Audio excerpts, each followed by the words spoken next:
Assalamualaikum warahmatullahi wabarakatuh. Perkenalkan, nama saya Admin Suryana dengan nomor induk mahasiswa 856892179. Pada hari ini saya akan melakukan praktikum pada mata kuliah praktikum IPA di SD dengan judul percobaan mengamati sifat pemantulan cahaya pada cermin datar, cermin cembung, dan juga cermin cekung. Nah, tujuan dari dilakukannya percobaan ini adalah yang pertama, mengamati hubungan antara sudut datang dan juga sudut pantul pada cermin datar. Kemudian, yang kedua akan mengidentifikasi sifat bayangan yang dihasilkan oleh cermin datar.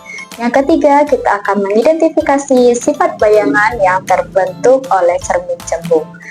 Kemudian yang keempat, kita akan mengamati sifat bayangan pada cermin cekung dengan variasi jarak benda. Adapun alat dan bahan yang dibutuhkan dalam penelitian ini adalah yang pertama tentunya ada cermin datar, cermin cembung, kemudian cermin cekung, senter sebagai sumber cahaya, kemudian kertas putih, kemudian pensil atau spidol, kemudian ada penggaris, dan juga benda kecil, misalnya bisa koin ataupun juga bisa menggunakan pena.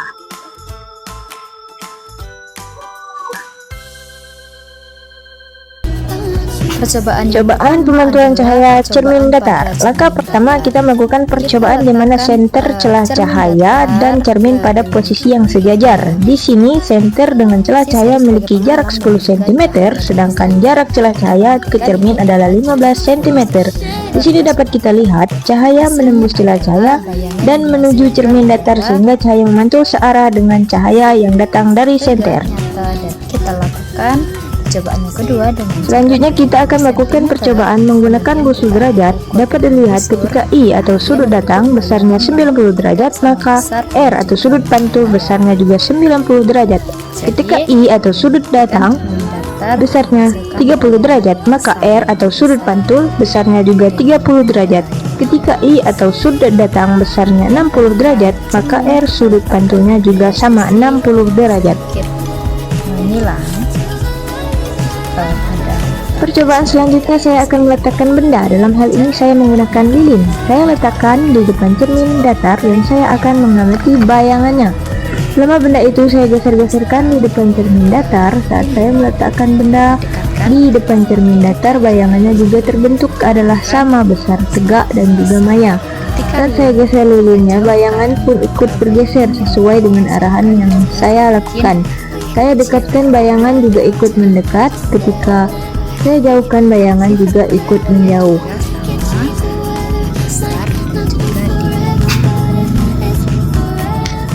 Dan ketika saya ukur menggunakan penggaris, jarak antara cermin dan lilin sama dengan jarak antara bayangan dan cermin. Di sini jaraknya sama, yaitu 10 cm. Jadi bayangan pada cermin datar adalah maya dan tegak, kemudian sama besar. Hasil percobaan ini didapatkan simpulan bahwa sifat bayangan pada cermin datar yaitu bayangannya maya, sama besar, tegak, dan sesuai dengan jaraknya. Kemudian yang kedua, kita akan melakukan percobaan kedua menggunakan cermin cembung. Sebelum menggunakan cermin cembung, di layar tidak terlihat adanya tanda berkas cahaya. Lalu saat menggunakan cermin cembung dan posisi layar kita rubah mengikuti cahayanya lilin. Di sini juga tidak terlihat adanya berkas cahaya karena sifat dari cermin cembung adalah menyebar pantulan cahaya. Bayangan yang dihasilkan yaitu tampak lebih besar.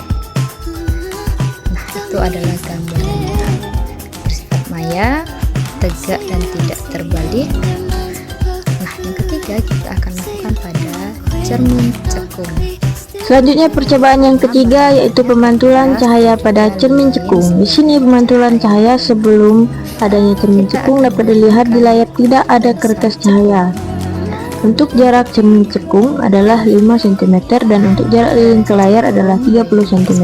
Kemudian kita amati sifat-sifat cahaya pada cermin cekung.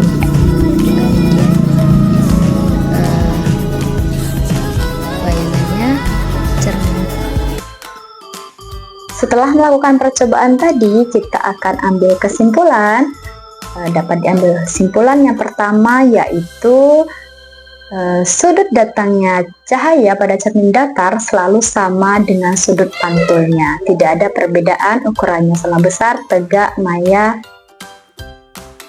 Kemudian yang kedua, cermin datar menghasilkan bayangannya sifatnya nyata, kemudian tegak dan sama besar. Yang ketiga, cermin cembung menghasilkan bayangan sifatnya maya, tegak, dan juga diperkecil. Sedangkan cermin cekung adalah kebalikannya, menghasilkan bayangan yang dapat berubah tergantung pada jarak bendanya. Demikian, itulah penelitian dari saya. Saya akhiri. Wassalamualaikum warahmatullahi wabarakatuh.